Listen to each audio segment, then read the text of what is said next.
Halo, assalamualaikum warahmatullahi wabarakatuh. Selamat siang semuanya, buat teman-temanku dimanapun kalian berada. Mudah-mudahan hari ini sehat selalu, panjang umur, murah rezekinya. Burung apa tuh di sana? Begitu ya teman-teman. Ini rindang banget suasananya di sini, tidak asing lagi dengan taman ini ya teman-teman. Tadi di sana ada pameran di sana sebentar. Tapi suasananya hujan. Aku sini. Loh, aku seharusnya ambil jalan tengah ini aja karena yang aku perlukan di toko Indo sana nggak ada teman-teman, jadi aku mau beli di toko ini dulu. Terus aku mau cerita sedikit ya teman-teman. Ini mungkin pendapat saya. Tadi kan itu ada burung lagi tuh, ada burung lagi tuh di sini. Enggak, saya takut orang. Pendapat aku tentang kehidupan seseorang, aku nggak bisa berpendapat atau mengeluarkan hal-hal yang negatif begitu saja ya. Kalau aku sih ambil segi positifnya dari pribadi masing-masing. Karena apa teman-teman, kan tadi temanku bilang karena artis yang udah cantik-cantik begitu, punya anak 3, gini ditinggalkan sama suaminya, ditinggal selingkuh seperti itu. Kalau memang menurut aku sih semua itu kembali kepada pribadi masing-masing. Ibaratnya kayak apa ya, memang kita menikah itu pertamanya itu dengan penuh cinta, dengan kasih dan sayang. Tapi biasanya godaan di tengah berumah tangga atau pertemanan atau apa, yaitu pasti ada kekurangan dan kelebihannya masing-masing. Terus mempunyai komitmen yang masing-masing. Itu namanya apa ya, ya berbeda-beda seperti itu. Hanya satu yang aku salut kepada orang-orang yang bisa mempertahankan rumah tangga itu dengan komitmen yang bagus, dengan mempertahankan kalimat syahadat yang diucapkan sama yang kuasa.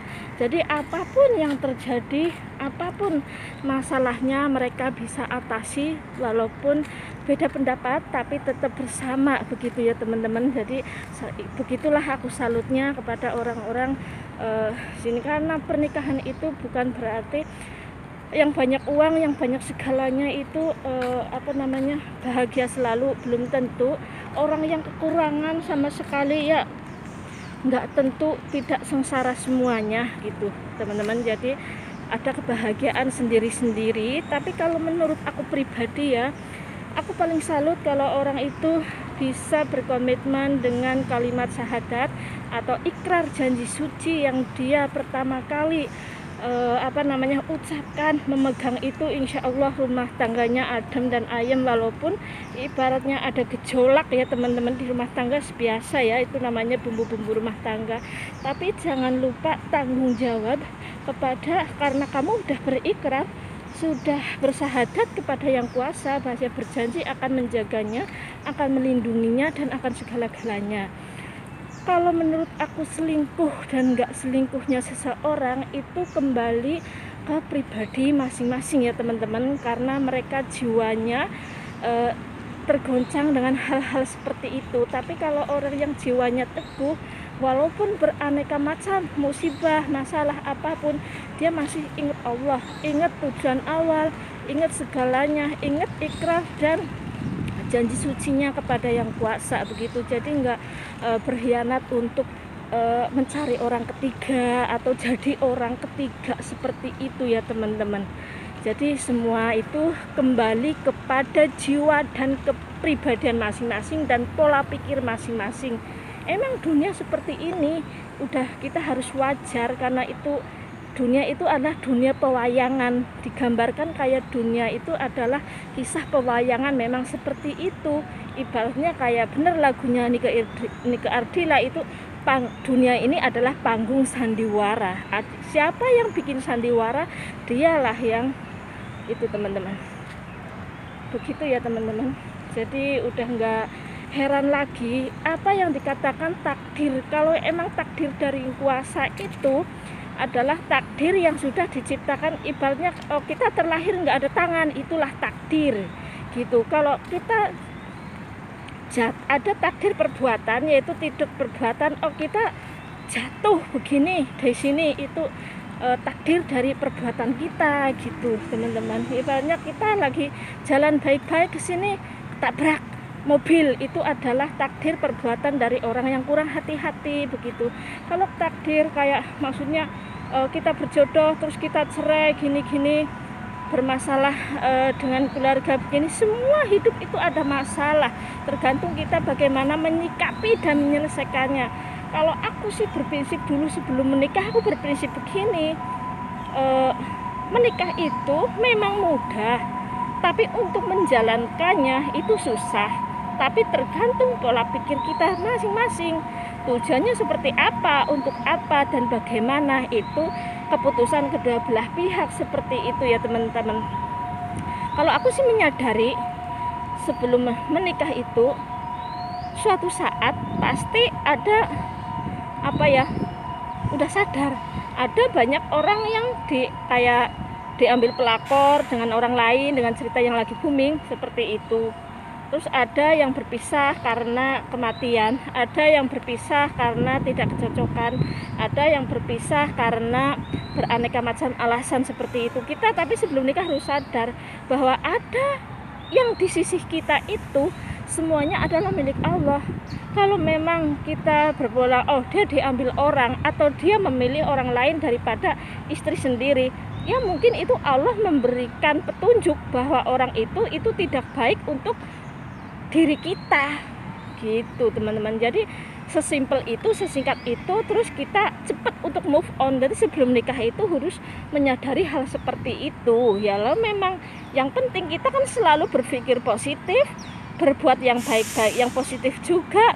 Kalau yang di dekat kita nggak baik, ya udah kembalikan aja kepada yang kuasa. Karena takdir ditinggal orang atau memang ya anggap aja yang kuasa itu belum mempercayai kita untuk selalu bersama. Atau memang kalau yang penting kita ya, intinya jangan berbuat yang neko-neko atau dalam jalur yang salah. Kalau mereka agak ya ambil jalur yang salah, ya kita ingatkan. Kalau memang diingatkan sudah nggak mau memilih dengan orang yang ketiga, oh ya silahkan, karena hidup itu nggak hidup untuk dipaksa atau memaksa. Segala sesuatu itu harus dengan ikhlas gitu.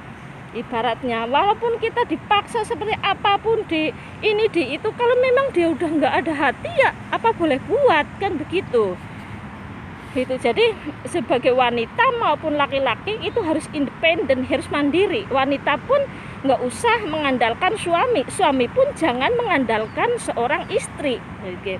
Tanda kutip kembali lagi, kalau orang suami itu memang harus tanggung jawab kepada anak dan istri. Kalau istri tidak tanggung jawab untuk hal-hal kepada suami, ya pasti tanggung jawab, karena itu adalah pendamping hidup yang kita harus jaga.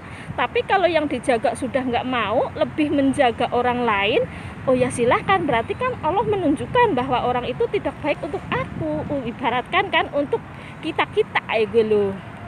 Jadi nggak usah terlalu yang sedih-sedih, sewajarnya aja, tapi nggak usah berlarut-larut seperti itu ya teman-teman. Itu sih pribadi aku sendiri, emang yang aku jalanin seperti itu teman-teman. Jadi aku mempunyai prinsip juga, ibaratnya kayak rezeki ya. Rezeki kalau memang itu punya kita, apapun kita mau ke kita. Tapi kalau memang bukan rezeki kita, ya udah gue. Jangan terlalu melo sekali, nggak usah terlalu berlarut-larut, karena mau di melo mau di apapun itu nggak kembali begitu saja. Ibaratnya seperti itu teman-teman. Tuh kameranya di situ, tadi aku udah ke situ ya teman-teman. Tuh ada pizza, aku mau beli pizza, cuman makananku masih banyak ya teman-teman di rumah. Aku mau beli yang dituju aja begitu.